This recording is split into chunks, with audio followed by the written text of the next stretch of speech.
Hello and welcome back to this edition of Daily Actives brought to you by Bootleg Macro. I'm Dustin. We are looking at Tesla once again. We find ourselves here because this has incredible volume, as you would expect. We saw 104 million shares traded today.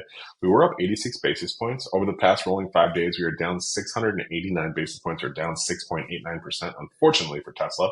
For 15 days, we're essentially flat here at 81 basis points, and we are up almost or a little over 3.5% over rolling 1 month. Let's look at the raw data just a little bit more closely. I do want to call out the fact that we have seen Tesla in its own essentially standard deviation range for the past, 6 days or so. You can see that we've seen essentially the bottom here on the 18th for Tesla. We saw this rise and we saw this peak on the 15th. We've essentially been down into the right ever since. I'm not sure exactly what today brought in terms of a signal. All I can say is that we did see something go positive on the 1 day rolling return. We're still negative on the 5 day rolling return. We would like to see that kind of move up. We're positive on the 15 day and 1 month, but we are definitely negative on that 3 month. We look at the Tesla signals in terms of the trading here. We do have a go long that's just kind of expired here in the short term. We have it go long in the intermediate term. In the longer term, we did just lose that go long. Now, if we look at the trend, we flipped to short term bearish. On the intermediate term, we're going to be fully bullish. On the longer term, we are fully bullish. So I do believe in this long term move. I do see that we've gotten a falling bear. It looks like on the 10-day bullishness, we are only at 50% bullishness on the 10-day rolling. We are going to be falling as of tomorrow, as well as on the 23-day in a row. We are going to be flipping to essentially a lower level of bullishness on the 2-day average on the rolling as well, and on the 5-day. We're still positive on the 10-day. So we are seeing at least a little bit of change here, but the nice thing I'd say is that we saw a falling bear kind of kick in at least last week. So now this week has an opportunity to rebound, especially considering we saw such a dive happen over the past few days. If we look at the trading signals, what we can see is that tomorrow we're going to have 4 of the bull key 3. We're going to have 3 of the bull key 3. We have no signals really here. I mean, if we want to look at that small bull, but I'd like to see some more convincing signals here from the bull key 3 if we want to respect and believe in that. Now let's go ahead and just look at the raw charts.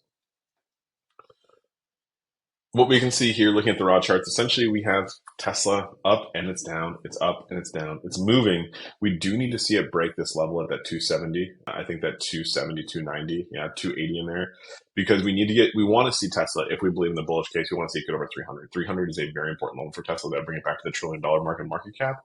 Not sure if it's going to happen, because what I can tell you right now is that if I look at the daily sentiment that's changed here, we saw this ride from the middle of May all the way until the middle of June here. Yeah, the middle of June. And that fall until the very bottom on the 21st of August, and we've seen a move higher since then.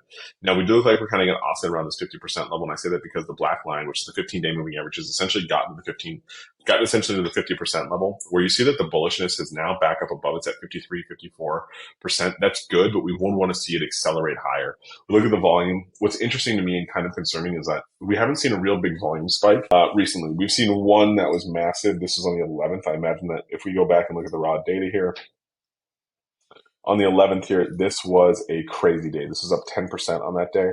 That's a good signal. It's actually a really good signal now that I think about it, that the volume has essentially, in the terms of Tesla, been drying up. And I mean, I know that 104 million shares is still a ton of shares traded, but it is the lowest that you've seen in the past 20 days.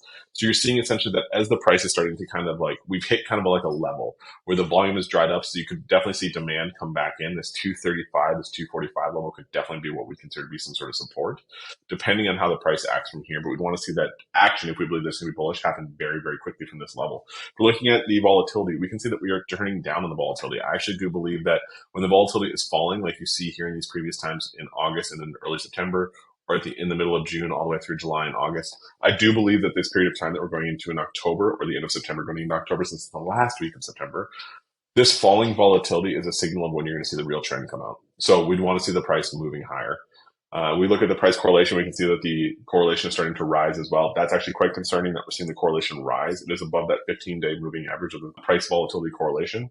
Since it's rising and the volatility is definitely going to be falling, that leads us to believe that we're going to have a very gentle yet very consistently downward motion in Tesla, which would make me believe that the 224 is much more in play than I believed initially. And maybe that's because we've already hit the top on 9/11. We hit 273. That was a big volume day we already talked about. I think now what we have to admit, though, is that the volatility is not setting up very well. The correlation is not setting up very well. And the price is behaving as though the price or the correlation of volatility are correct. Now, when we look at the weekly trade range, it does make a lot of sense to us that we think that we could get movement downwards on the daily, because we have, if you really look at it historically, we've made a gigantic move off of that January low that we saw on the 6th. We saw the peak here essentially on the 14th of July. We tried to hit it again here in September, but it looks like we have essentially failed.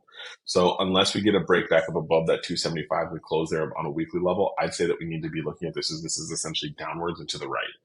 This is only because on the daily, we have this exact setup with the price correlation to volatility. We have the volatility that's rolling over. The volume is not really showing up to support a move that's specifically higher. If we get a humongous drop in the sentiment, that would give us an indication that maybe we could get a nice rollover here down to like what would be potentially like the 40 level. That'd probably be around here. It really, you want to believe that there's an upward move potentially here in Tesla, but I am not quite sure. But tell me what you think in the comments below. Are you long? Are you short? Do you like it? Do you love it? Is this even a good review? Before you go, subscribe to the New High newsletter. We send you 25 stocks to your inbox every single Sunday. Stocks between $5 and $20 breaking out. Stocks breaking out to 1-year highs. Stocks breaking out to all-time highs. It's a great list for you to watch and read to get your entire trading week started. I'll talk to you soon.